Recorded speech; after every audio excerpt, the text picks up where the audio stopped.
Čini mi se da bi bilo dobro imati tuškadinu.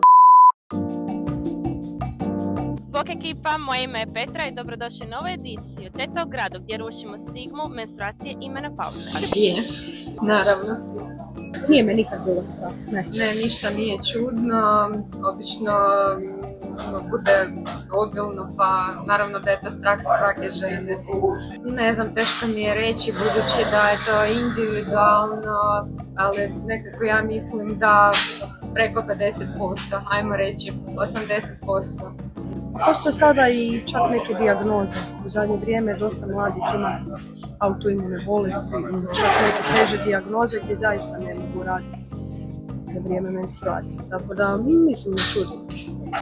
Možda ugodna atmosfera, ta sama higijena u smislu pristupnost, da, ušicima i ostalim komponentama koje koriste i možda nekakva novčana pomoć za koju ne vjerujem da će dobiti. Čini mi se da bi bilo dobro imati tuškadinu, da se može žena osvježiti i recimo neku sobu za odmor ako se loše osjeća, ako ima bolove u trbuhu, onda kad popije tableta da se može malo odmoriti.